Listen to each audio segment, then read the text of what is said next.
So enhancing emotional regulation skills, which means controlling our feelings from negative to positive, is very important. There are two main types of emotion regulation. The first is intrapersonal regulation, which we do by ourselves, like breathing exercise or mindfulness. The second is interpersonal regulation. This is about interacting with others, like talking to someone for empathy or advice. And even just being with others can make us feel better. And virtual reality has expanded opportunities for supporting emotion regulation. In VR, users can practice emotion regulation in virtual environments similar to real world situations while keeping stress at a safe level. It also helps them focus on their emotions by reducing external distractions. With these benefits, several studies have shown that VR can be effective in promoting positive emotions. However, most VR research has focused on intrapersonal regulation. So, interpersonal regulation in VR, especially with virtual agents, remain largely unexplored. So, is the interpersonal regulation still effective when practiced with virtual agents in VR? To answer this question, we designed and evaluate a virtual agent that helps users manage their emotions through conversation. And we conducted two user experiments. In the first experiment, we examined whether interpersonal emotional regulation actually occurs when users interact with a virtual agent in VR. In other words, whether a virtual agent can effectively serve as a supportive partner in interpersonal regulation. In the second experiment, we focused on the agent's design factors, specifically appearance and voice tone, to understand how these design factors broadly influence the effectiveness of the interpersonal emotional regulation. So now let's move on to the first experiment. In this experiment, we explored whether a virtual agent in VR can support interpersonal regulation similar to the real human interactions. More specifically, we focused on how the presence of the agent and the level of emotional regulation support in its verbal response affect interpersonal emotional regulation. And for the agent's verbal response, we incorporated three emotional regulation strategies. The first one is emotional support, which the agent gives empathic feedback. The second is cognitive reappraisal that helps users reframe negative situations in a positive way. And the third is attentional deployment, which means the agent guides users to shift attention away from negative thoughts. And we used GPT model so the agent could have real-time conversations with users with these strategies. And to evaluate the effects of presence and verbal ear support, we compared three conditions. The first was a no agent condition where participants simply rested alone. And the second was non-supportive control response agent. And the third was ER supportive response agent. And in the non-agent condition, participants rested alone for 40 seconds without the presence of an agent.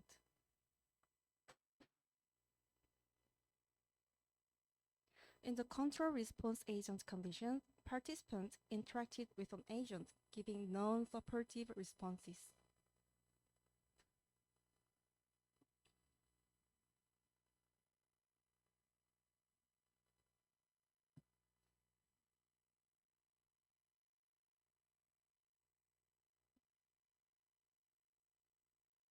I'm upset. I understand. I've recorded that you're feeling upset.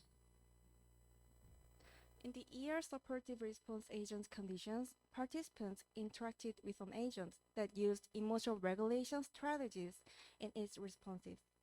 I'm so upset. You must have had a really hard time, but it may help you grow.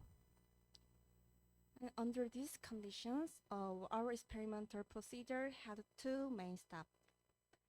First, we induced negative emotions with a math game. In this game, we used three stress factors: difficult problems, frequent noise, and negative performance feedback.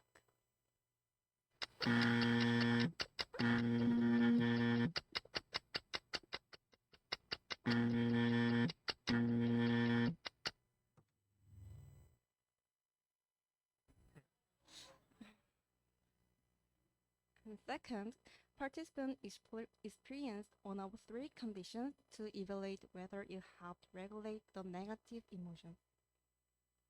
And we had 36 participants in the first experiment. And to assess whether emotional regulation occurred in each condition, we measured the difference in emotional state before and after experiencing each condition. We also measured user experience across the three conditions. And in the two agent conditions, we assessed perceived emotional intelligence and trust in the agent. So the results show that the ear supportive agent significantly improved emotional states compared to both no agent and control response agent conditions. An ear supportive agent also provided a better user experience. And when comparing the two agent conditions, the ER supportive agent was rated higher in perceived emotional intelligence and trust. So overall, we found that the ER supportive agent led to the greatest improvement in emotions. This demonstrates that interpersonal emotional regulation is effective in VR with virtual agents. On the other hand, the non-supportive response agent did not show better results than the resting alone condition. This suggests that simply presenting an agent is not enough. The key is to use emotion regulation strategies. And building on the findings from the first experiment, we conducted a second experiment to see how the agent appearance and voice tones affect interpersonal emotion regulation. And we set two agent factors, appearance and voice tone. The appearance was either realistic or cartoon-like, and the voice tones was either emotional or neutral. And we used ear supportive agent with the same procedure as in the first experiment. And here are videos showing the four conditions. First, this is the realist agent with emotional tones. When you're feeling down, thinking about your favorite food can make you feel better. And next, this is the cartoon-like agent with emotional tones. When you're feeling down, picturing a scene from a movie you love can cheer you up. And this is the realistic agent with neutral tones. When you're feeling down, recalling a happy moment can lift your mood. And finally, this is the cartoon-like agent with neutral tones. When you're feeling down, playing a song you love in your head might help. And we had 40 participants who did not join the first experiment. And we used the same measures as in the first experiment and additionally assessed social presence. Our results showed that emotional voice tones improved emotional states more than neutral tones. And also, emotional tones increased overall experience and were perceived as more emotionally intelligent. Now, appearance didn't directly affect emotion, but realistic agent increased users' trust and social presence compared to cartoon-like agent. So overall, voice tone influenced emotional outcomes, with emotional tones being more effective than neutral tones. In contrast, appearance did not affect emotions, but mainly shaped trust and social presence. One possible reason is that ER strategies were delivered verbally, so how the agent sounded was more impactful than how it looked. Based on these findings, we suggest that when designing virtual agent for interpersonal emotion regulation, verbal emotion regulation strategies and emotional cues like voice tones should be prioritized, since they strongly influence emotional outcomes. A realistic agent did improve trust and social presence, but they should be applied with caution because their emotional effect were mixed. So in user feedback, some participants felt realistic agents were more responsive, but while others found cartoon-like agents were easier to interact with. So visual realism should be adapted to user preference. In summary, this is the first study investigating interpersonal emotion regulation with a virtual agent that support real-time conversation in VR. We also assess how an agent's appearance and voice tones affect users' emotion regulation and experience.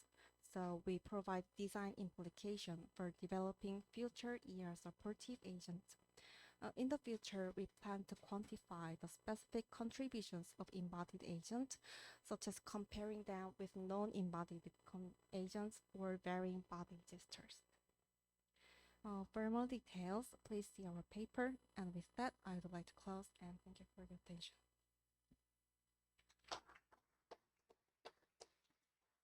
Thank you very much.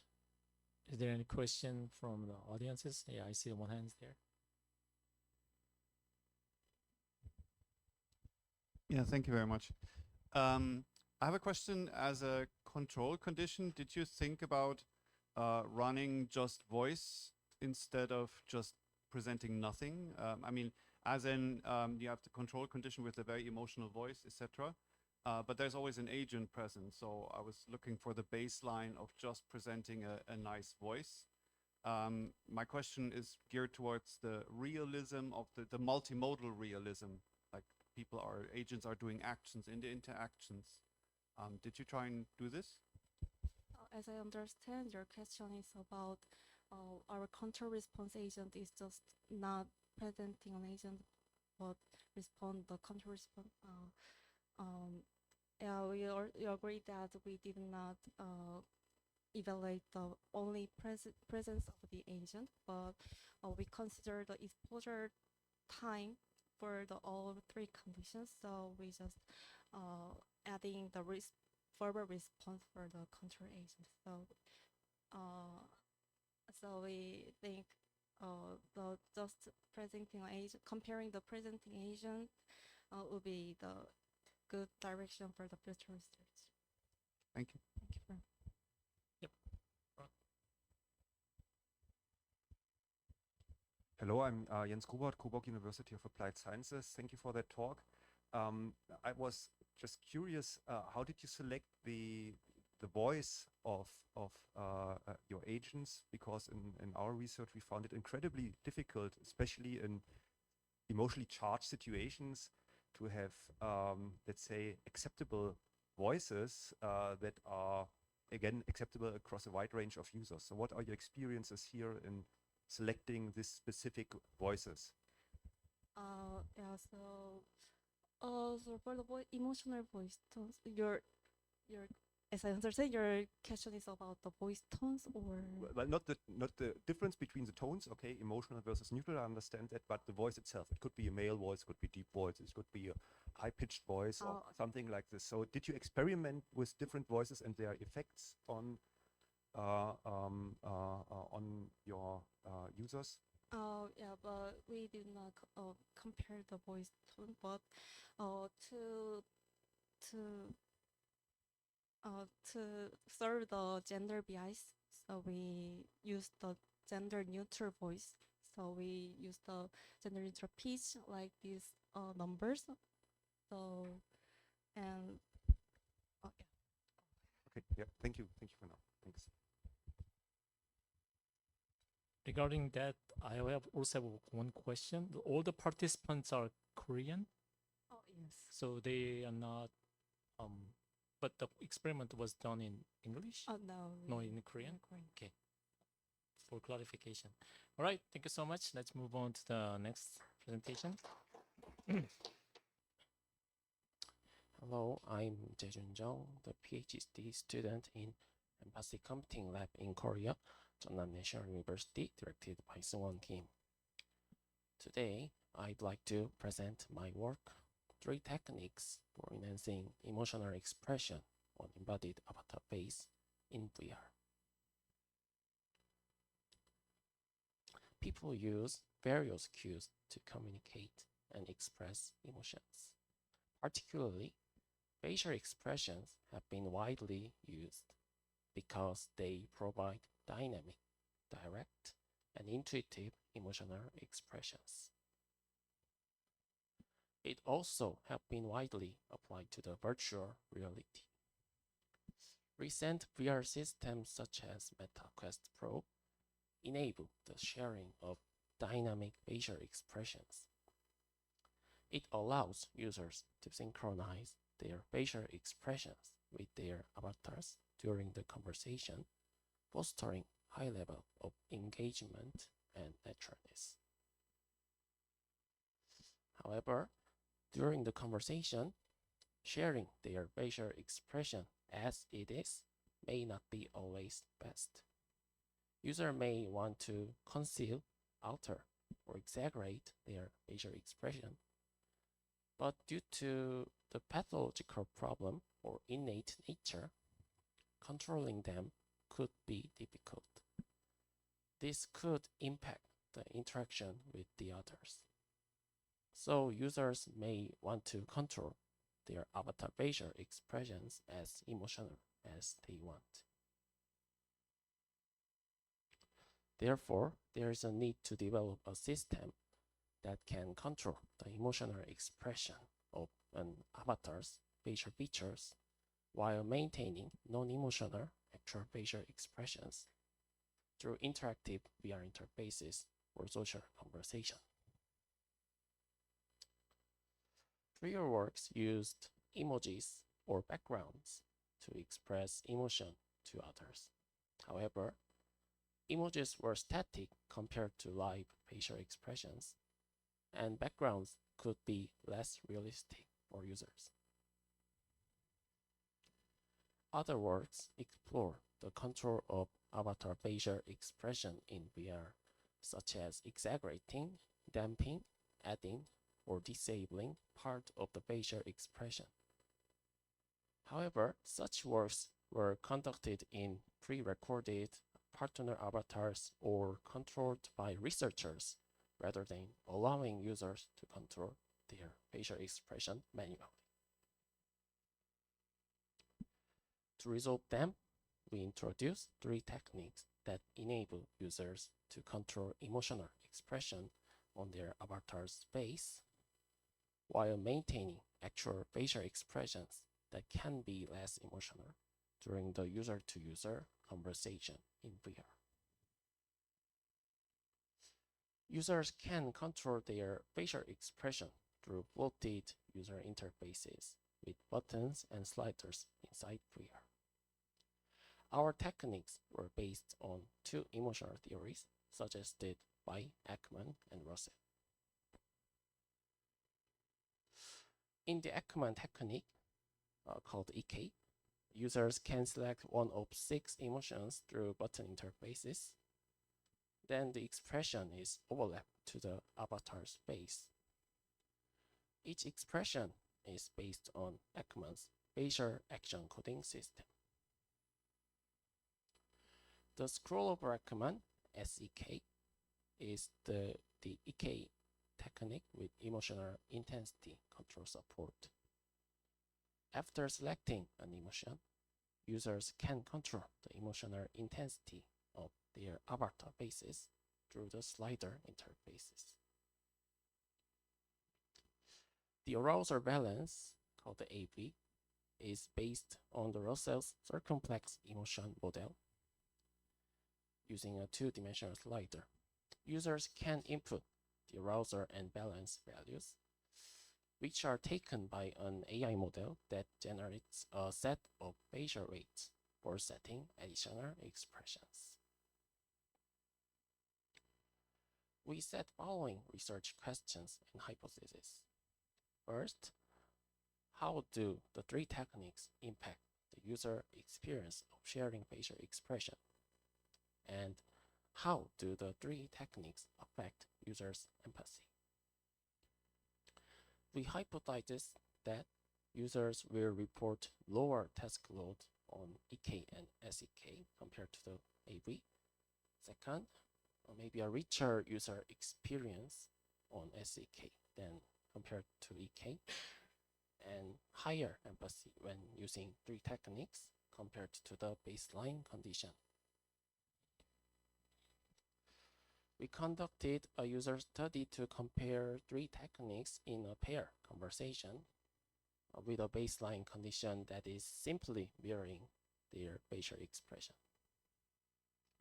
The left side users, senders, can control their own facial expression through the system, while the right side users, receivers, cannot control their own facial expression.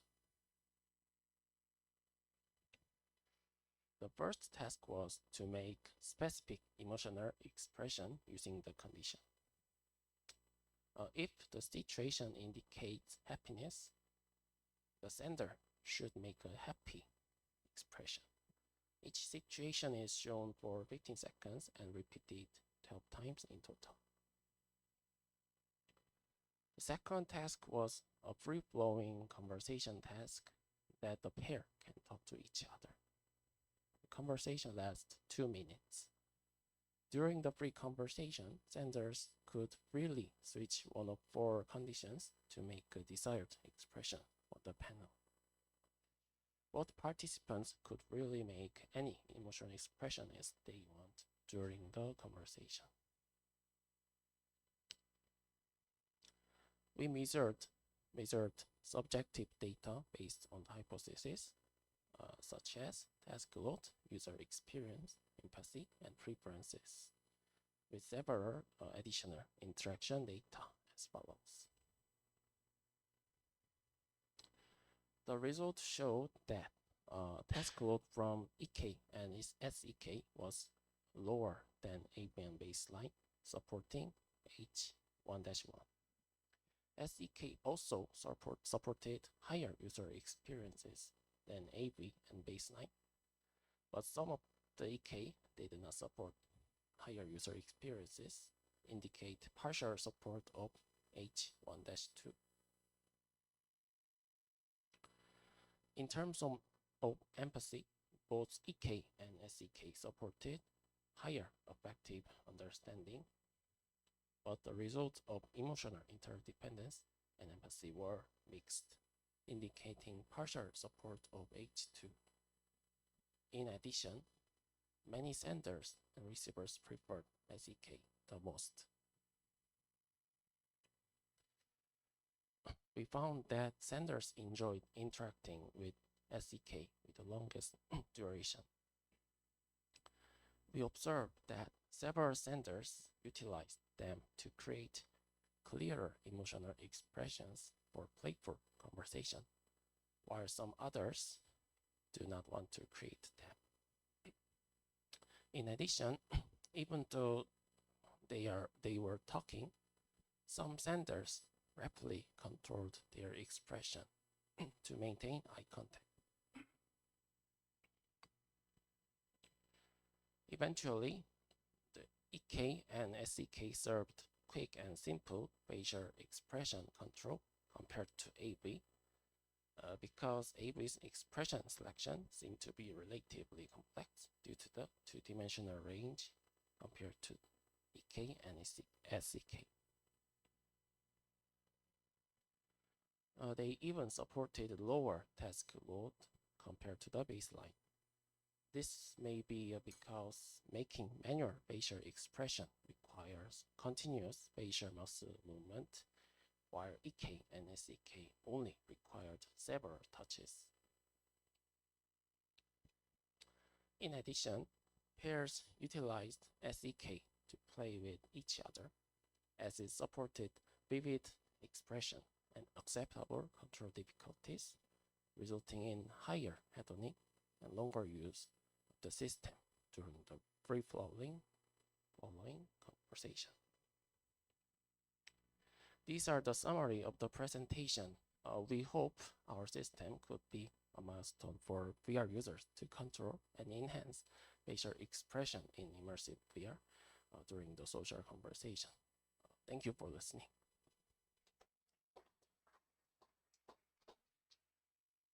Thank you. We have a lot of time for questions. So any question from audiences? Yeah. Thank you very much. With the, as far as my understanding is, with the original Russell framework, there were a lot of more expressions on the circle, and you deliberately like deleted, or is that the original way you presented it? Ah, okay, I skip several things. As you maybe the image is quite small. Actually, this square has only these 6 related emotions that are common with the Ackermann series and Russell series. Because in the first, in this task, the scenario of the task is fixed with such list of emotions. So we simply display such 6 emotions only. Right. So in effect, like the difference between AV and SA key is that AV is a 2-dimensional task and SA key is a 1-dimensional task somehow. Maybe it seems. And another follow-up question, you mentioned the AI model that drives the AV task. How was that trained? On what corpus, or what did you use? We as these several details are mentioned in the paper, but put simply, we use the data set called AFF Ward 2, which contains emotions and each activated action units from the command series and the arousal balance values. So we train these values into the VGG19 models to run and evaluate it as a threshold of 0.5 activation levels, and I remember it's about 0.8 accuracy. And the avatar animation is action unit based? Yes, so this avatar is the Ready Player Me with I heard that this is based on the ARKit's 52 blend shapes, and which has each of the facial expression, and that has we mapped the Ackermann's action unit parts with the avatar faces parts. Okay, thank you. Any more questions? So my question is same from previous one. Is that participants are all Korean? Yes. And then they used the Korean description of emotions? Actually, the display is the button on the text was English. However, this scenario was Korean text. Got it. Yep, one more quick question. Yeah, thank you. Birgit Nirula, Fraunhofer HHI. Thank you for your talk. I was wondering, facial expressions are typically, or people are typically unaware of their facial expressions. So did you see something that when you make people aware of their facial expressions through your experimental procedure, whether they enhanced this facial expression by themselves in their faces? You know what I mean? Just by selecting the, let's say, fear button, did they show a more fearful face themselves, or did that put more focus on this emotion? Did you measure this? The reaction was very ill. So I so user people face so these expressions during the interaction. Yeah, several participants reacted such expression. Yeah, because there's also this research that people, when they make a happy facial expression, they also feel happiness more. So it should also show in their body. So it would be very interesting to look at their bodily reactions to related to the faces. So you could kind of Actually, reverse several one, yeah. participants use their hand movement extra. Okay. Thank you. Okay, thank you. I think it's time for move to the next presentation.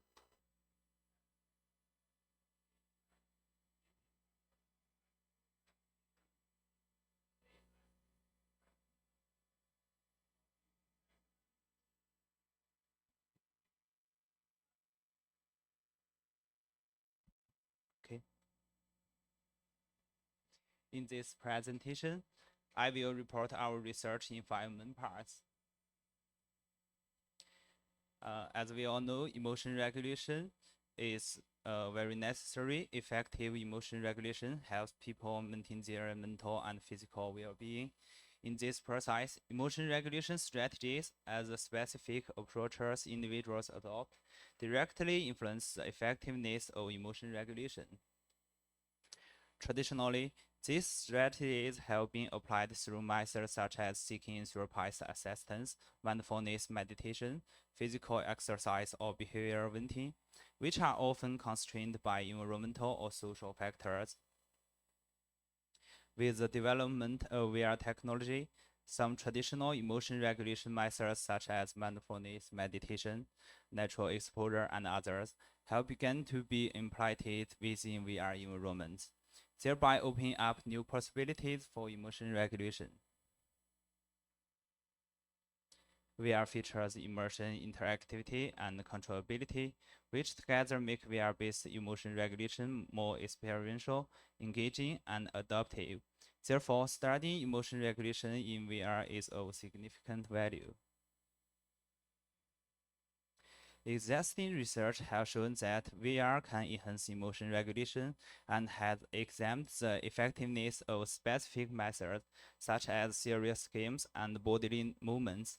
However, these studies have focused on methods' effectiveness with limited investigation and comparison of the underlying regulation strategies themselves. This gives rise to 2 key questions. Are there significant differences among VR strategies, and which VR strategies are more effective for different negative emotions? To address these questions, we conducted emotion induction and regulation experiments in VR to explore the effects of different emotion regulation strategies and to reveal their neurophysiological characteristics. We first prepared the emotion induction materials. 4 high arousal, low violence HALV VR videos and 8 low arousal, low violence LALV VR videos were selected from Stanford University database. Since there were fewer HALV videos available, we selected 6 HALV and 2 LALV VR videos from YouTube. 20 participants then rated all videos on violence, arousal, and dominance using a 9-point scale. Based on the average ratings, we selected 5 HALV and 5 LALV VR videos. Finally, we conducted within group consistency tests for the 5 HALV and 5 LALV videos, confirming consistent emotion induction effects within each group. Next, we prepared the emotion regulation scenarios. Our strategy selection was guided by the emotion regulation process model, which divided regulation into 3 stages: prior to emotion generation, during emotion generation, and after emotion generation, encompassing a total of 5 components. As regulation prior to emotion generation is not well suited for effective implementation in VR. Our study primarily focused on regulation during and after emotion generation. These 2 stages encompass 3 components: attentional deployment, cognitive change, and response modulation. For attentional deployment, we select the distraction strategy. For cognitive change, we chose cognitive reappraisal, and for response modulation, we implemented two strategies: expressive suppression and emotional expression. Then we developed 4 emotion regulation scenarios corresponding to these strategies: embrace nature for distraction, flip puzzle for cognitive reappraisal, release drawing for emotional expression, and control scenario for expressive suppression. After preparing all the materials, we conducted the user study. Each trial consists of 5 stages: rest, induction, oral report, regulation, and rating. EEG data were recorded throughout the induction and the regulation stages. The entire study comprised 10 trials. During the induction stage,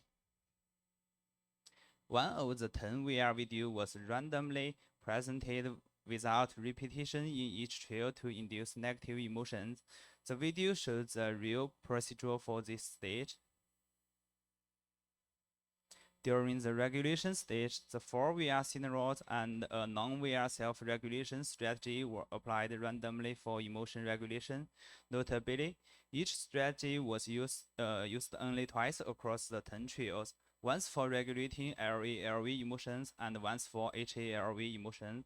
The following videos demonstrate the actual operation of the 4 VR regulation scenarios. In the Embrace Nature scenario, participants are placed in calm nature environments like forests and lakes.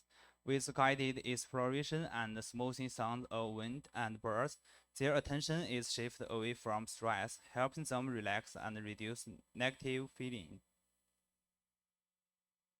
In the release drawing scenario, participants express their emotions by painting on a virtual canvas.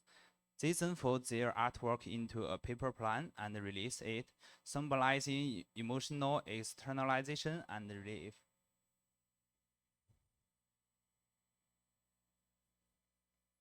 In the flip puzzle scenario, participants complete a double-sided jigsaw puzzle showing both positive and negative emotional scenes. By flipping the puzzle, they experience contrasting emotions towards the same object, which helps them reappraise negative feeling from a new perspective. In the control scenario, participants interact with a responsive VR environment where their chosen facial expression and verbal styles influence object size and ambient color. This helps participants manage and suppress outward emotional reactions, thereby reducing negative emotions. For subjective data, we analyzed the SAM and IPQ rating. For physiological data, we conducted power spectral density analysis on 64 channel EEG recordings across different frequency bands. Subjective analysis shows that from the valence dimension, VR-based distraction, emotional expression, and cognitive reappraisal strategies significantly outperformed non-VR strategies in regulating both LA-LV and HA-LV emotions, whereas expressive suppression showed no significant difference.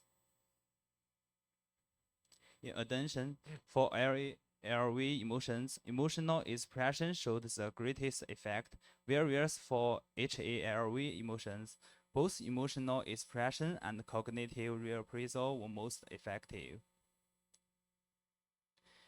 From the arousal and the dominance dimensions, no significant differences were observed between strategies. However, all strategies were more effective in regulating HALV emotions than LALV emotions. Based on IPQ analysis, we found no significant differences in immersion between strategies, indicating that the differences in strategy effects were not due to immersion. We further examined the correlation between IPQ and SAM ratings and found a significant correlation only between the dominance dimension and IPQ scores.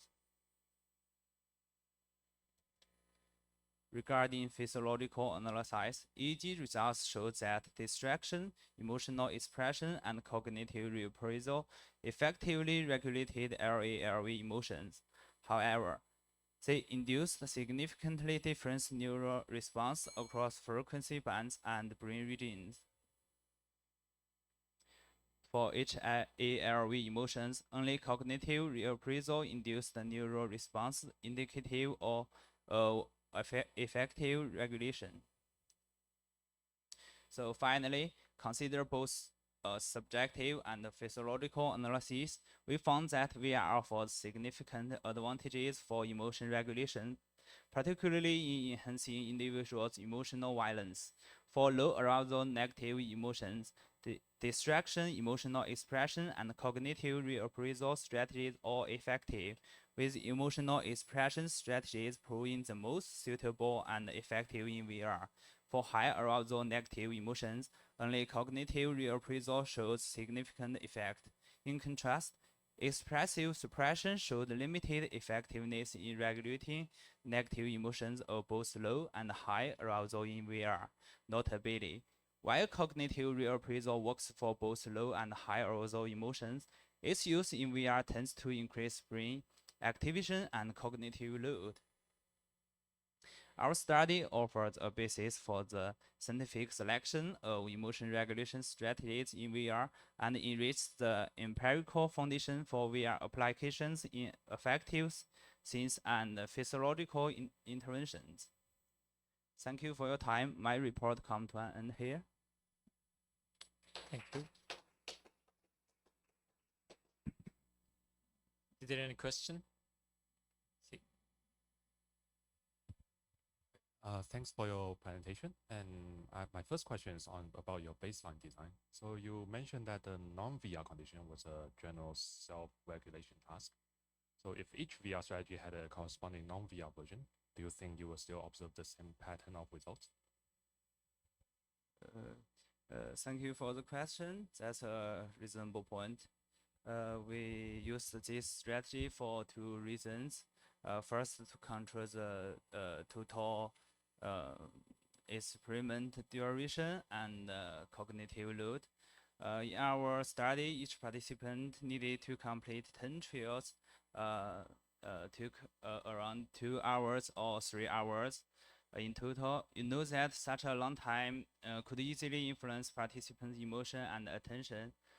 Second, our main purpose was to explore the differences among regulation strategy in VR.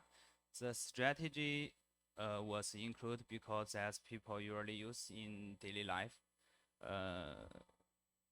But you are right.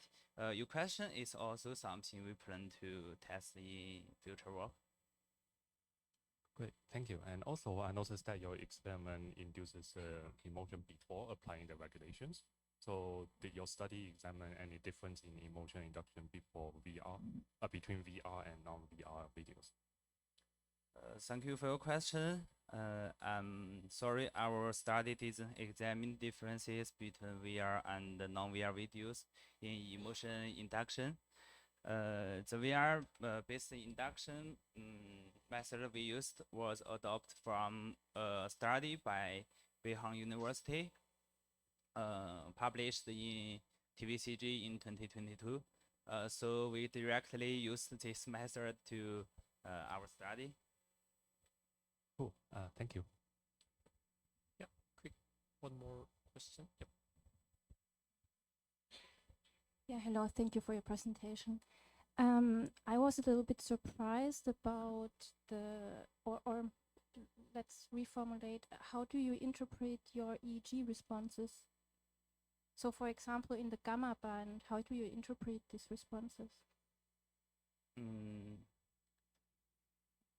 So specifically, we know that the gamma band is very prone to noise. So, for example, there's a lot of muscle responses in the gamma band. Did you correct for that? We just use the gamma is the top is 47 hertz. So the more high hertz we don't check it.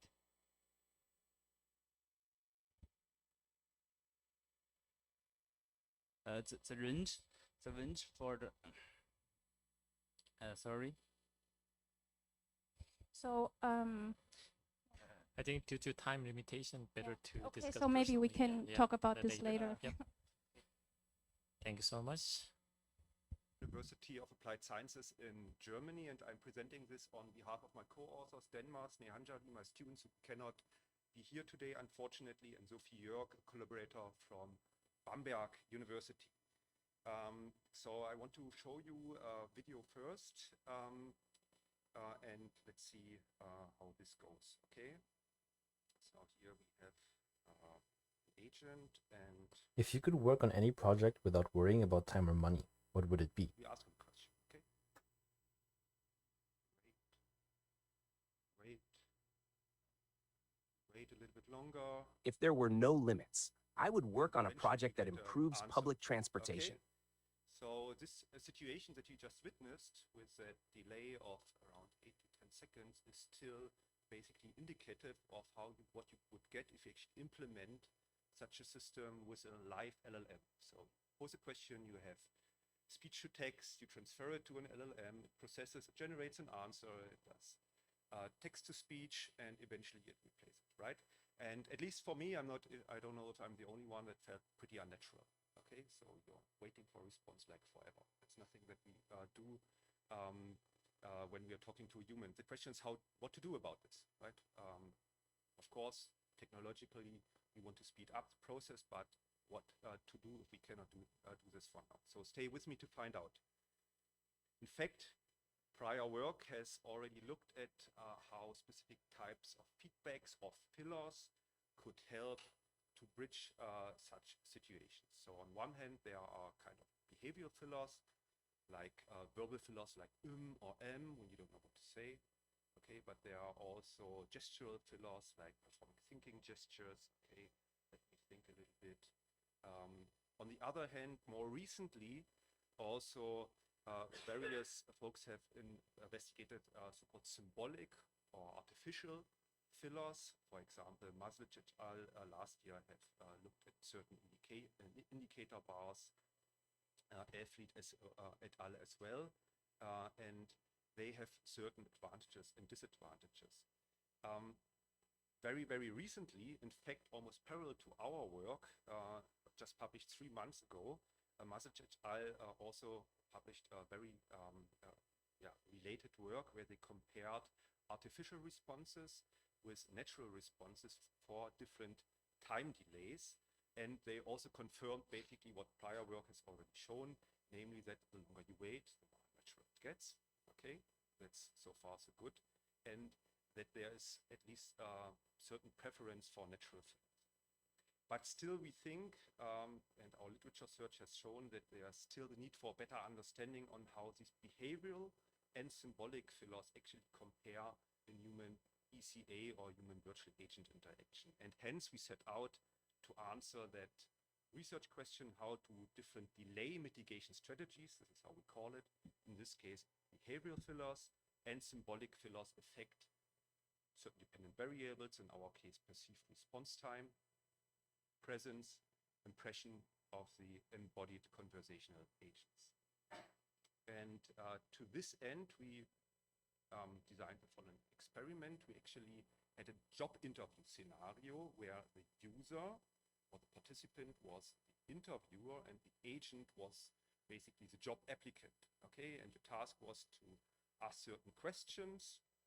Okay, and then the agents would answer between 2 and 8 seconds. So this was not a control variable, but this is taken from literature, either after 2 seconds, after 4 seconds, or after 8 seconds. And then we had different filler types, different mitigation strategies applied as our independent variable, and I will show them to you in a minute. Okay, so this was the one with 1x4 within subject study. We had these different dependent variables, perceived response time, presence based on the temporal presence inventory, impression of the agent based on the Godspeed questionnaire and other related work, and also relative gaze time. We basically look where people look during this interaction.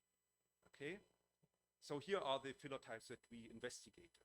The base one you already know, but I will play it again. If you could work on any project without worrying about time or money, what would it be? It's basically just the base animation, right? just the idle animation that goes on until the response arrives. If there were no limits, I would Okay, work on a get project a that response. improves public transportation. Then we had a behavioral condition where we use both gestural fillers and verbal fillers. Here you only see a gestural one, but we mixed in verbal in between. But didn't do that every Have time. you ever suggested an unusual or different idea at work? What happened? Okay, sometimes also an and M was mixed in, but not repeatedly. Yes, in my previous job, our team had long and unproductive meetings. Okay, then we had an embedded symbolic condition. So you see this little visitor badge maybe, and I'm sorry for the low audio here. If you could work on any project without worrying about time or money, what would it be? Basically embedded some sort of progress bar in that visitor badge. Okay, the designing that we thought was suitable for. If there were no limits, I would.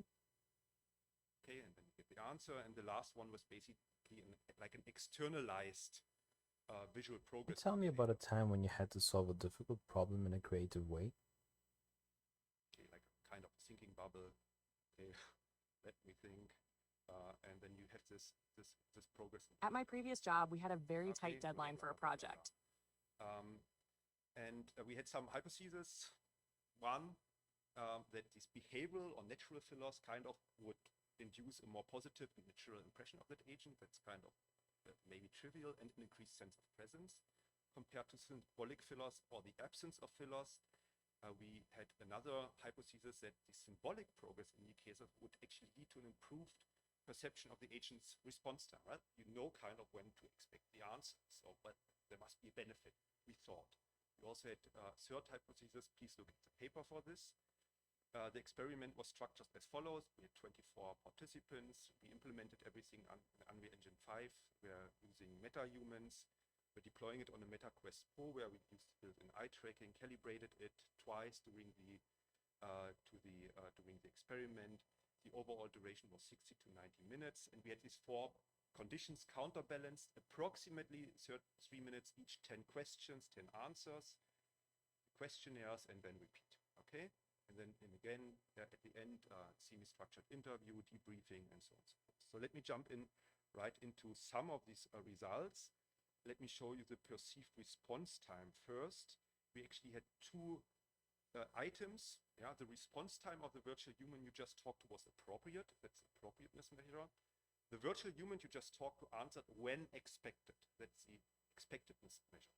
Okay, and well, what you see, the behavioral condition was actually rated significantly more appropriate than all other conditions, but to also our surprise, unfortunately, maybe not unfortunately, unexpectedly, there was no difference in expectedness. Yeah, so it seems that the symbolic time indicators did not significantly help actually users to assess when to expect an answer, and that was at least interesting to find out. Okay. We also had, again, different measures. I only show you some selected ones. Please see the paper for more details. For presence, again, behavioral scored significantly higher, and parasocial interaction, engagement, and behavioral and base, both significantly higher in social realism. And regarding the impression of the agent, again, not a gazillion, but quite a few items here. I will just show you some. Again, the behavioral scored significantly higher than the symbolic conditions in human likeness and also in naturalness, again, which speaks for this first hypothesis, right? Yeah, it's kind of more natural. Feels more natural. Thank you. Then in the end, we also looked at the relative gaze time on face, which again was quite interesting. Behavioral and base resulted in significantly longer relative gaze time. You could say, yeah, sure. Well, people need to look at the symbolic progress indicator. On that time, they cannot look at the face, hence they need to, they have lower relative gaze time. But also, and that is interesting, we at least hypothesized and also witnessed that when people look at the face all the time, well, they see when the animation kind of is ending and eventually the answer directly follows. So it kind of made them, felt more natural for them. One participant 6, said actually it felt as if there was no delay at all for these behavioral conditions. So that's one observation. The second one lures in the lower left. For the base condition, we also had participants that did not look in the face at all because it was like so boring, right? So there's nothing happening in the scene, just an idling character. So they rather looked around and not in the face at all. And the last one, it was also clear that the behavioral condition, this natural condition, was clearly preferred. Yeah. Symbolic cues were often described as artificial, distracting, with P22 mentioning it reminded them that if they were in a simulation, which they kind of were, but it also shows that this kind of didn't feel right in that specific setting, right? So to wrap up, at least in this setting, in this job interview setting, behavioral filler significantly improved appropriateness of the perceived response time, parasocial interaction, social realism. Symbolic indicators were not really good for anything in our experiment here. So you could say what they're good for, right? Ditch them in the bin and call it a day. But I think twice in the future work. I really think it's really worth, first of all, combining symbolic and behavioral indicators. These embedded ones give you a lot of design freedom for various conditions. And I think we might see different results in different scenarios. For example, when you have an information seeking scenario and you really want to know, well, when does my information arrive? Okay, so that's all, folks. Thank you for your attention, and I'm open to questions. Thank you. Okay, yep, I saw hands.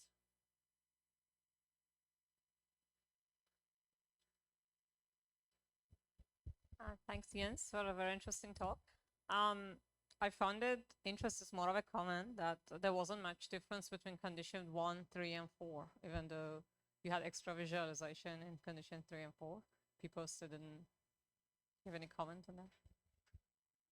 So I did not understand the question. So I understood, yeah. So condition 2 obviously significantly better in terms of everything that you measured, but there wasn't much difference between condition 1, 3, and 4 in a lot of the. But again, for very different reasons. So we go a little bit into detail in our paper. So it's not like there was not a perceived difference between them. If you look at the comments of the participants, there has been, but again, these items were also kind of combined due to different, or these measures were combined due to different items, and people, the measures basically averaged them each other out. Right. And there are individual differences, but they don't show up in these combined measures. That's the short answer to it, right? But it doesn't help, at least in our design, the results were like non-significant between those three conditions. Because when you looked at the preference, one would have thought that people preferred condition 3 and 4. I can see like 4 is even worse, but like 3, especially base and embedded. Yes. There's not much difference, you know. Yeah, sure. Yeah. And again, I invite you to read through the dedicated section in the paper. Yeah. Again, for various different reasons. Mostly, again, what speaks against embedded and external, that people were really they found them too artificial. Okay? They really think I'm in the job situation. There's a human sitting in front of me, and suddenly a thinking bubble pops up. What the hell? Okay, so this is really something that was putting them off in that very situation, but it might be totally different if you're talking to a robotic agent in space. I don't know. You don't know, but this is to be explored. Yeah. Very interesting. Thank you. Maybe just one quick question. Yep, comment. Hi, my name is Tobias from Aarhus University. Jens, quick question. Do you know, okay, let's put it like this, been to a lot of places, and sometimes I have the feeling, and I'm not sure if it's true, that these behavioral cues, they differ quite a lot between different cultures. So yeah, is that true? Is there some indicators? How would you? So. Yes. So this is like totally embedded in the cultural setting we have, and we had that topic before in the prior talks. So this is totally cultural dependent, right? Because the symbolic one is kind of more general. So even though performance could be seen as an advantage there. I mean, that's true. That's appearance, that's behavior. It's we had it before, the voices that are used, right? So this all affects and could be very, very different in different cultural settings. So but you didn't see that in your study because because our sample diverse, set was too homogeneous, right? These were kind of German guys and girls. Okay, thank you very much. Let's give another Thank applause you. for the presenter.